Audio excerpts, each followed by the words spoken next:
तुम्ही हरीचं कीर्तन करताल तितक्या लवकर तुम्हाला देव प्राप्त होईल. कलियुगा माझी करा रे कीर्तन, तेने नारायण देईल भेटी. काही नाही, सोप्यातलं सोपं वर्म आम्हाला सांगितलं. तुम्ही कामाला जा, काम करा, पण काम करता करता राम राम म्हणा. कामामध्ये काम, काही म्हणा राम राम. जाईल भवश्रम, सुख होईल दुःखाचे. हरिमुखे म्हणा, हरिमुखे म्हणा, कुठं म्हणा, आसोनी संसारी म्हणा. घरदार सोडून वनात जाऊन बसायची गरज नाही, गुफेमध्ये जाऊन बसायची गरज नाहीये. फक्त प्रपंचामध्ये असताना मनाचं कनेक्शन त्याच्याशी जोडलेलं पाहिजे. तुम्ही कुठं राहा, तुम्ही कुठं राहता याला अर्थ नाहीये, त्याला महत्व नाही. तुम्ही कोण्या कुळात जन्मले याला महत्व नाही. तुमच्या मनाचं कनेक्शन किती भगवंताशी जुटलेलं आहे याला फार महत्व असतं. म्हणून जीवनामध्ये भजनाला जास्त महत्व दिलेलं आहे. आणि तुम्हाला एक सांगू का, जितकी ताकद देवात नाही तितकी ताकद देवाच्या नावात आहे. देवाच्या नावात आहे. एक वेळेस अयोध्येमध्ये घटना घडली बघा, देवापेक्षा देवाच्या नावात किती ताकद असते. अयोध्येमध्ये राम दरबार भरलेला होता आणि त्या राम दरबारामध्ये अनेक प्रकारचे ऋषीमुनी येऊन बसलेले होते. एका बाजूने सगळी संत सभा बसलेली, एका बाजूने मंत्रिमंडळ बसलेले, राम सीता बसलेली आहेत. आणि सगळ्यांनी यावं, माझ्या रामसीतेचं दर्शन घ्यावं आणि आपापल्या स्थानावर बसावं. आणि सगळ्या शेवटला त्या सभेमध्ये माझे हनुमंत लाल आले, आमचे हनुमान महाराज गेलेत. आणि हनुमंत गेल्याच्या नंतर हनुमंतांनी सुंदर असं राघवाला, सीता मातेला नमस्कार केला आणि त्यांच्या चरणाशी जाऊन बसले. सभा सुरू झाली. सभेमध्ये सुंदर असणार काय त्यांच्या बातचीत सगळ्यांची झाली. सभा सुटली, सभेतले सगळे लोक जिकडे तिकडे गेले. पण त्या सभेमध्ये एक ऋषी बसलेले होते, त्यांचं नाव आहे विश्वामित्र. काय नाव आहे? विश्वामित्र. या विश्वामित्राकडे देवर्षी नारद गेले आणि देवर्षी नारदाने सांगितलं, विश्वामित्र तुम्ही बघितलं का आज सभेमध्ये काय घडलं? विश्वामित्राने सांगितलं, अहो काय घडलं? काही नाही, सभा मस्त झाली, सगळ्यांचे विचाराची देवाणघेवाण झाली, ज्याचे त्याचे प्रश्न सोडले माझ्या राघवाने, सगळे लोक स्वस्थळी निघून गेले, काहीच नाही झालं, चांगली सभा भरलेली होती, सगळेजण निघून गेले. म्हणले, महाराज तुम्हा साधू लोकाला कधीच मान अपमान झालेला कळत नाही. काय तुम्ही साधू लोक नुसतं भजन नुसतं भजन नुसतं भजन करत बसता, तुम्हाला कळत नाही तुमचा एवढा मोठा अपमान त्या सभेमध्ये झाला, तुम्हाला तो माहिती नाही. नारद ऋषी असं म्हणल्यावर विश्वामित्राने विचारलं, माझा कोणी अपमान केला? कोणी मला बोललं नाही, कोणी माझ्याकडे रागून बघितलं नाही, आणि तुम्ही बळजबरी कसं म्हणतात माझा अपमान झाला?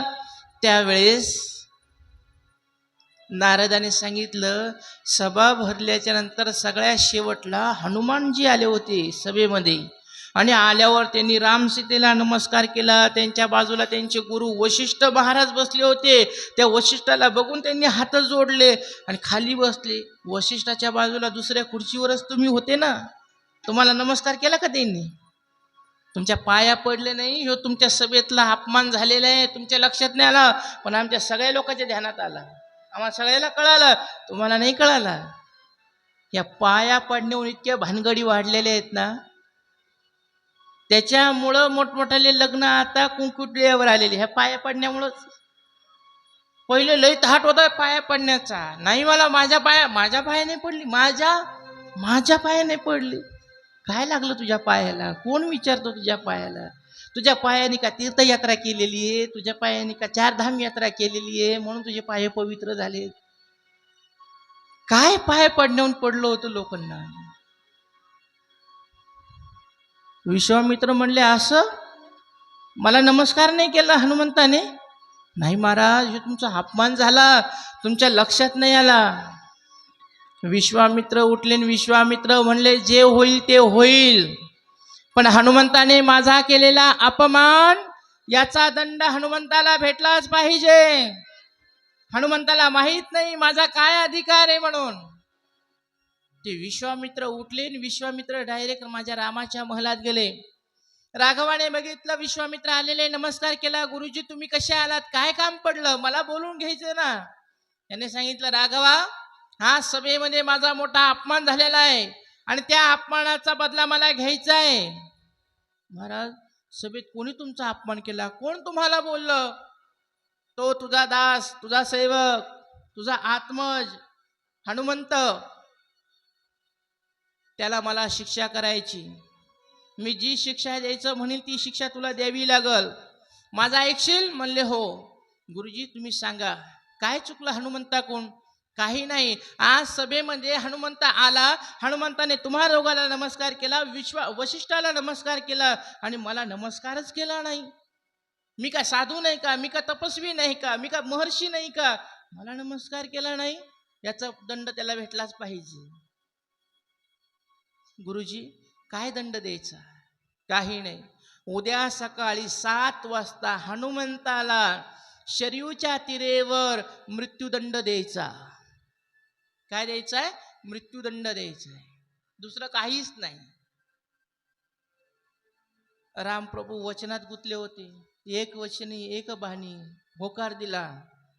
प्रभू तुम्ही म्हणताल तसं उद्या सकाळी हनुमंताला ठीक 7 वाजता शरयूच्या तीरेवर मृत्यूदंड देण्यात येईल.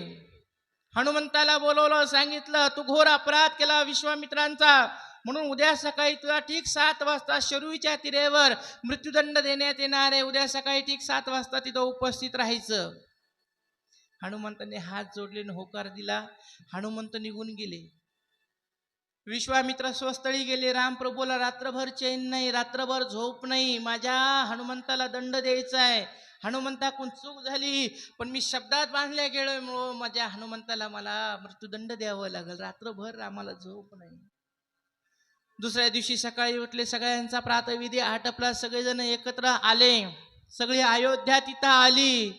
पुढे रामप्रभू, त्यांच्या मागे त्यांचे 3 भावंड, उजव्या हाताला चालते आमचे विश्वामित्र, डाव्या हाताला वशिष्ठ ऋषी, आणि या सगळ्या अयोध्येला घेऊन हनुमंत कुठे, हनुमंत कुठे, हनुमंत कुठे, सगळीकडे शोधाशोध घेतली आणि सगळ्या शेवटला हनुमंत दिसले शरयूच्या तीरेवर बसलेले. एक झाड होतं, झाडाच्या खाली सुंदर असणारे आमचे हनुमंत महाराज पद्मासन घालून बसलेत आणि सुंदर असणारे अर्धोन्मिलित नेत्र केलेले आहेत, पद्मासन घातलेलं आहे. सुंदर माझ्या राघवाचं भजन सुरू झालं आणि सगळेजण तिथं येऊन उभे राहिले. विश्वामित्राने सांगितलं, बघ बघ म्हणले, आता कसा मृत्यूला घेऊन पळाला, कसा झाडाखाली येऊन बसला, कसा मृत्यूला घाबरला. काल मला नमस्कार केला असता तर आज याच्यावर ही बला आली नसती. मला नमस्कार नाही केला म्हणून इथं येऊन बसला. याला दंड देण्यासाठी घाबरलेला आहे हा. आता रामा तुला माझं ऐकावं लागल, मला वचन दिलेलं आहे. तू आता या हनुमंताला बाण मार आणि याला मृत्यूदंड दे. त्या माझ्या प्रभू रामचंद्राने हनुमंताचं ऐकलं, हनुमंताकडे बघितलं आणि आपल्या तुनीरमधून बाण काढला, धनुष्यावर जोडला आणि त्या हनुमंताकडे बघून तो बाण सोडला. सू सू सू करत करत करत तो हनुमंताजवळ बाण गेला आणि त्या बाणाने हनुमंताचा स्पर्श झाला आणि तो बाण हनुमंताला एक प्रदक्षिणा घालून पुन्हा रामाच्या भात्यात येऊन पडला. विश्वामित्राने बघितलं, म्हणले रामा तुला बाण मारायचा सांगितला, तुझा बाण त्याला नमस्कार करून आला, काय मिळे? तुझा भक्त आहे म्हणून माया आली का तुला? तुझा भक्त आहे म्हणून प्रेम तर नाही उफाळलं तुझं? म्हणे नाही, मी त्याला बाण मारलेला आहे. म्हणे नाही, माझ्यासमोर अजून एकदा बाण मार. पुन्हा बाण मारला, तो बाण गेला हनुमंताजवळ, 3 प्रदक्षिणा घातल्या आणि पुन्हा रामाच्या भात्यात येऊन पडला. विश्वामित्र म्हणले, तू बाण मारण्यात काहीतरी खोटेपणा करायला लागला. तुझा बाण जातून नमस्कार कसा करून येतो? काहीच मंत्र म्हणू नकोस, डायरेक्ट बाण मार. पुन्हा बाण मारला, पुन्हा गेला, प्रदक्षिणा करून पुन्हा भात्यात येऊन पडलं. असा 1000 वेळेस रामाने बाण सोडले. हजारो वेळेस प्रदक्षिणा करून तो बाण भात्यात येऊन पडू लागला. विश्वामित्र म्हणले, याला बाण मारला तर लागत नाही, त्याची प्रदक्षिणा करून येतो. रामा नक्की काहीतरी घोटाळा झालेला आहे म्हणले, नक्की काहीतरी प्रॉब्लेम आहे. चला म्हणले हनुमंताजवळ.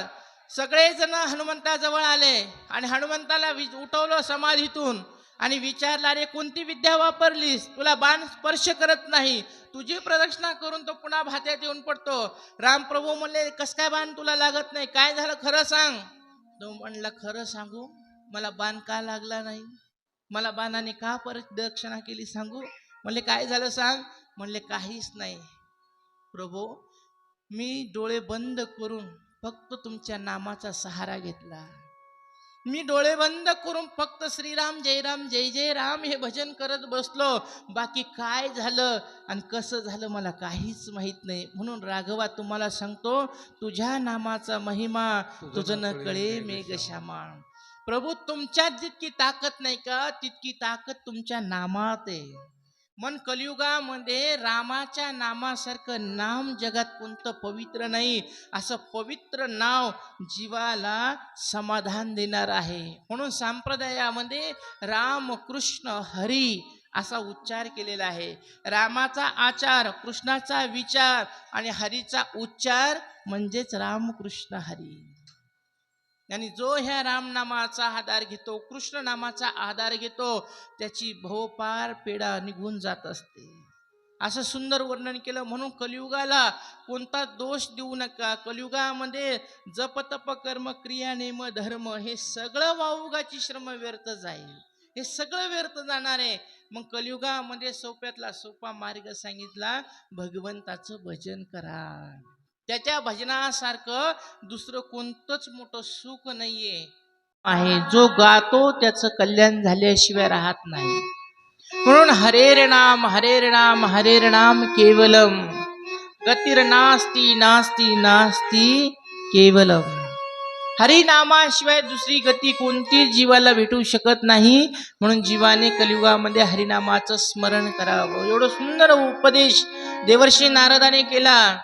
आणि देवर्षी नारदाने सांगितलं, भावंडांनो, मी तिला विचारलं की नेमकं तुला त्रास काय आहे. तर ती म्हणली, ह्या कलियुगामध्ये माझ्या ज्ञानाला आणि वैराग्याला गिराहिक राहिलं नाही, कोणी विचारत नाही, म्हणून मी दुःखी झालेली आहे. माझ्या मुलं सुषुप्ती अवस्थेमध्ये गेलेले आहे, त्यांना पुन्हा तरुण अवस्था प्राप्त व्हावी याच्यासाठी मी दुःखी झालेली आहे. त्यावेळेस मी तिथं गीतेचा पाठ केला. गीता पाठेर मुहुर मुहुर वेद वेदांताचा पाठ केला. पण ते मुलं पाठ चालू होता तोपर्यंत उठून बसायचे आणि पुन्हा सुषुप्ती अवस्थेत जायचे. त्यावेळेस माझ्या कानावर एक शब्द पडला, सत्कर्म करा, सत्कर्म करा, सत्कर्म करा.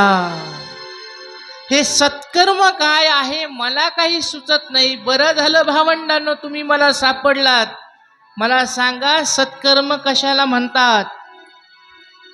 त्यावेळेस सनकादिकाने सांगितलं की जगामध्ये सत्कर्म कशाला म्हणतात. सत्कर्म सूचको न्यून ज्ञान यज्ञश्च स्मृतो बुधे श्रीमद भागवता लाभ सतु गीतच सुखादविही. जगातलं सगळ्यात पवित्र सगळ्यात उंच जर का सत्कर्म कोणतं असल तर त्याचं नाव आहे 7 दिवसाचं भागवताचं पारायण करणं. काय आहे? 7 दिवसाचं भागवताचं पारायण करणं. आज आपल्या गावामध्ये सुंदर असणारे आमचे धोत्रे बंधू आहेत, गजूभैया पवार आणि पुन्हा काय नाव आहे त्यांचं, पवार. 2 पवार आहेत आणि एक धोत्रे भैया. या तिघांच्या मुख्य यजमानत्वामध्ये ही 7 दिवसाचं भागवताचं सप्ताह पारायण, सप्ताह पारायणामध्ये भागवताचा सत्संग आपण ऐकायला लागलो. हे तिघ यजमान त्या ठिकाणी आपल्या आयुष्यात जे काही त्यांनी कमवलेलं आहे, वर्षभरामध्ये जे काही त्यांची पुंजी साचलेली आहे, त्याच्यातून हे सत्कर्म ते करतात. जगात सगळ्यात भाग्यवान तेच आहेत. कारण की एवढी चांगली बुद्धी, एवढे चांगले विचार सगळ्याला सुचत नसतात. जगामध्ये खूप श्रीमंत लोक आहेत, पण सगळ्याच्या बुद्धीला आलं का आपण 7 दिवसाची भागवत कथा करावीत, 7 दिवसात एखादं कीर्तन आपण करावं. पैशावाल्याला कमी नाही, पैसा कोणाकडे कमी नाहीये, सगळ्याकडे आहे, पण सगळ्याला असे विचार सुचत नाहीत. म्हणून हे भाग्यवान 3 जण आहेत. त्यांना भाग्यवंत नटे हरी कीर्तनात. मोक्ष रेखे आला भाग्य विनटला, साधूचा अंकिला हरिभक्त, त्याला हरिभक्त म्हणत असतात. त्यांनी जीवनातले 7 दिवस त्यांच्या महत्वाचे त्यांनी दिलेले आहेत. आणि भागवतासारख्या ग्रंथाचा सोहळा आपल्या गावात करतायत. त्याच्यामुळं त्यांचं जे काही त्यांच्या पूर्वजांचं पुण्य असेल ते त्यांच्या रूपाने कुळामध्ये जन्माला आलेलं आहे. भागवतामध्ये सांगितलेलं भागवत करावं सगळ्याच्या बुद्धीला येत नसतं. हे विरळा एखादा भाग्यवान असतो की त्याला वाटतं आपण देवाचा सोहळा करावा. भागवतामध्ये सांगितलं एका लग्नाचा खर्च एक भागवत कथा करायला येत असतो. तुम्ही मला सांगा, आपण मुलाबाळांचे लग्न किती थाटामाटाने करतो. घरचा पैसा नंतर नसेल तर व्याजाने काढतो, व्याजाचा नाही भेटला तर शेती विकतो. पण मुलाबाळांचे लग्न मोठ्या थाटात माटात करतो आणि शेवटी दुःखी होऊन जसेल तशीच आपण रिकाम्या हाताने जातो.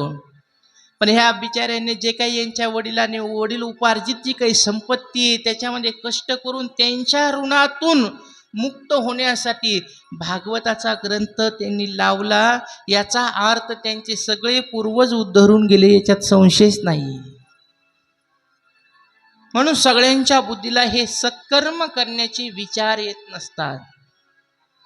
भावंडांनो, ते सत्कर्म म्हणजे काय आहे तर ते सत्कर्म आहे भागवताची कथा करणं.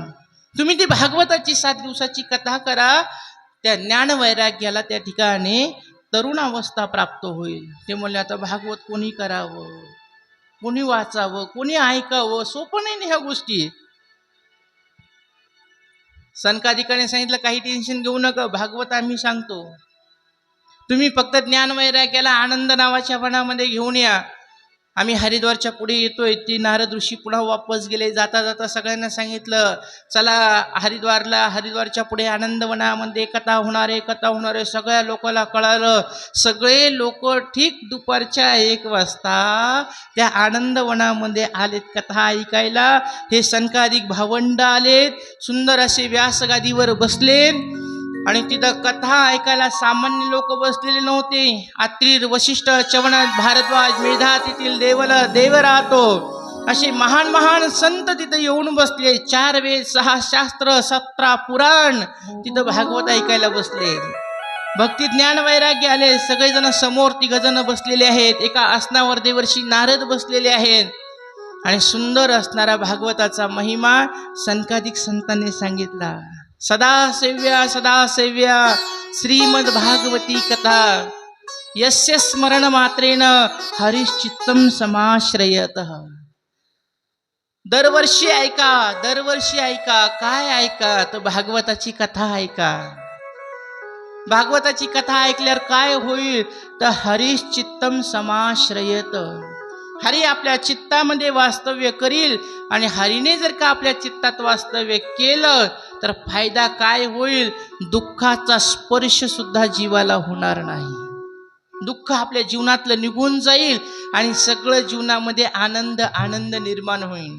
आणि तिथून पुढची अवस्था अशी होईल, सर्व सुख ल्यालो सर्व अलंकार आनंदे निर्भर डुलत असो. त्या माणसाच्या जीवनात कधी दुःख प्रवेश करत नाही. म्हणून मनुष्याने नेहमी भागवत ऐकावं. भक्ती ज्ञान वैराग्याने ऐकलं. त्या 2 जणाला भागवत ऐकल्यावर आनंद झाला.